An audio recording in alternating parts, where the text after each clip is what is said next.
We all know that there isn't Welsh media in Wales. You'll wake up in the morning, you'll open your paper or you'll watch the news over your breakfast or something like that. I mean, statistically, the chances are, if you're a Welsh person, you won't encounter anything about Welsh politics or Wales at all.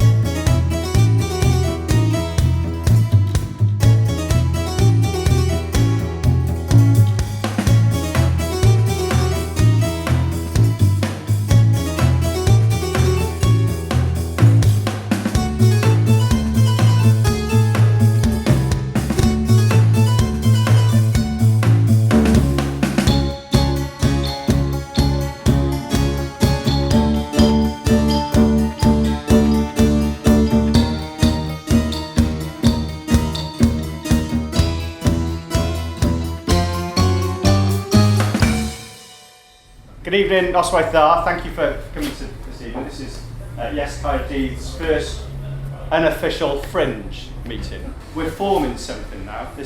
We don't know the answers to all these things.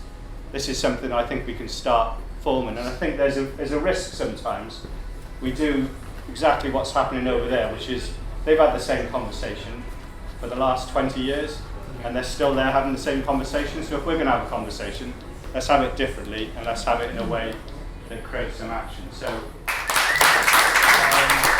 and to begin with, the EU referendum is a kind of perfect example of how the lack of Welsh media has kind of helped shape circumstances and events. The Welsh public sphere is anemic, which means that the news that we imbibe here in Wales tends to be British or English news that concentrates on the issues of Britain or mainly England.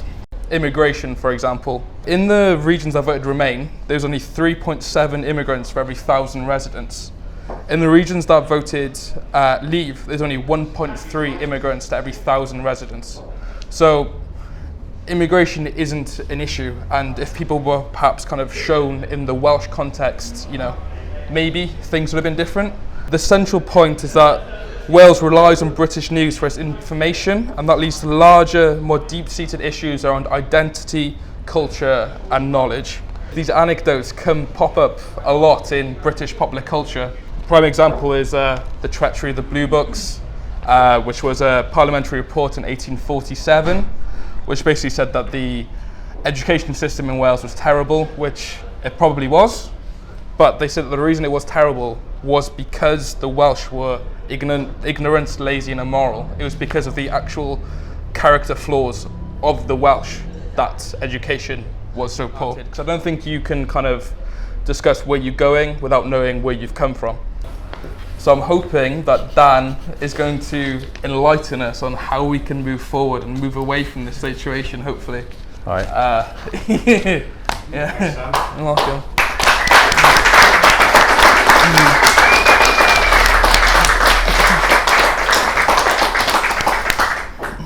Right, thanks, Aaron. I didn't know that was my remit, to solve everything. I did tell him.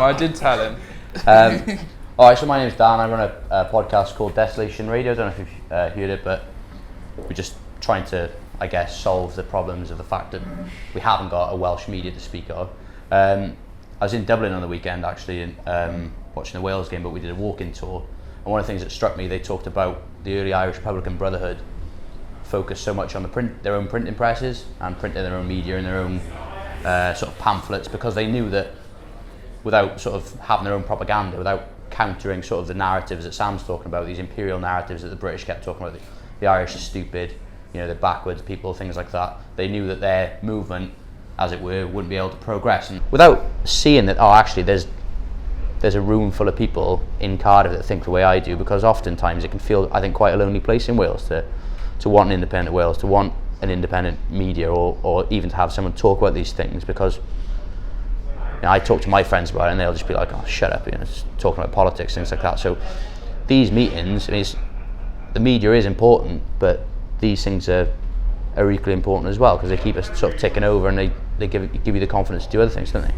Can I just add to Gwyn's point as well, in fact, because one of the things that's happened, so when there were a few people who were here at the very first meeting that we had of Yes Caerdydd, Dave mentioned, there was about 5 or 6 of us in the room, and every time we've had a meeting, more people have turned up. So it's a bit, sometimes these things are you've got to trust in yourself and actually keep going. I think Dan's right. If you let it go and you think there's only 6 people, why am I going to this thing? You'll end up giving up on it. And it's one of those things. And people have come with different reasons as well, haven't they? You know, they've come and they've said, this is why I care about it. And that's really powerful. And it's something that then emboldens you to think, well, actually, it is worth coming to it. But what Mark was saying earlier, that I think what's going on with the IWA is kind of symptomatic about where we are. We all know that there isn't Welsh media in Wales. That people, when they open, we'll talk about. Let's imagine you're a normal person. I'll say that, and you're not politically engaged. Then you'll wake up in the morning. You'll open your paper or you'll watch the news over your breakfast or something like that. And then you'll go to work. You'll browse the internet. You'll come home, watch Sky or whatever, and then read the paper again, maybe, and go to bed. I mean, statistically, the chances are, if you're a Welsh person, you won't at any stage encounter anything about Welsh politics or Wales at all. So you're just going to go through your life, not knowing what happens, not knowing who controls what. I mean, that's why we've got the situation that people don't know who's in charge of education, people don't know that health is devolved, people don't know who runs what, and that is really crippling for the country, isn't it? So in terms of where we are, you've got an elitist, apologies to anyone that's been there, not calling you necessarily elitist, but it takes about £250 a pop for the IWA conference, and it's essentially a funded network meeting with politicians. And I don't know if you're aware, but there's been a task and finish document published this year on the state of the Welsh media, which has been it's gone viral. People have sort of finally twigged, Wales isn't represented culturally, there's no English language programmes about Welsh people, for example, like as in TV shows, and that people don't read Welsh newspapers and so on and so forth.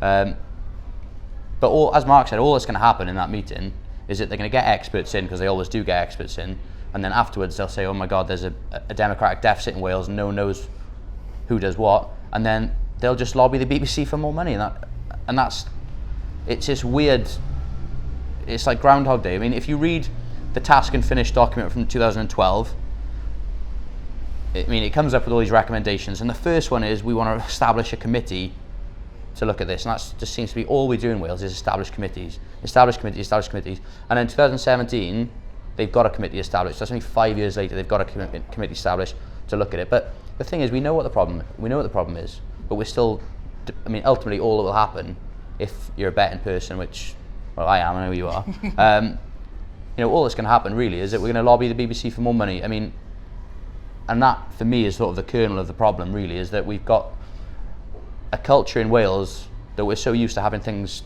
sorted out for us by the BBC. I think Bethan Jenkins is a great politician, does a lot of really good stuff.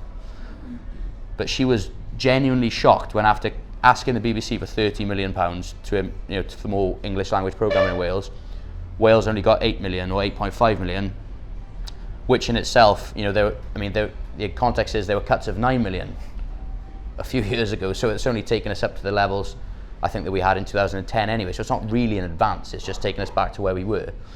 She was generally shocked that this was the case. I can't believe that BBC don't care about Wales, whereas Scotland got 30 million. Scotland, that's trying to leave the UK, obviously gets more money. So there is an issue of leverage, the fact that why would BBC give Wales anything when we're so politically docile? It's never going to happen. But the other issue, if you look at Scotland during the 2014 referendum, you have, and what really inspired us to do the podcast, was the fact that you have these very influential counter-narratives coming from people like Wings Over Scotland, Bella Caledonia, the fact that Scotland have now got their own pro-independence newspaper called The National. Because the Scottish Six was Scotland's proposal to the BBC, which is a dedicated news channel. That was rejected, and in John Burt, who was the director of the BBC's, in his sort of autobiography, he said, well, the obvious reason that Scotland didn't get a Scottish Six was because more focus on Scotland would foster separatist tendencies, which goes against the core founding values of the BBC. So whatever's going to happen, the BBC is only going to give you a little bit, and it's never going to allow you to be oppositional. So what I think we should be doing as a country really is stop relying on the state and just start doing it ourselves.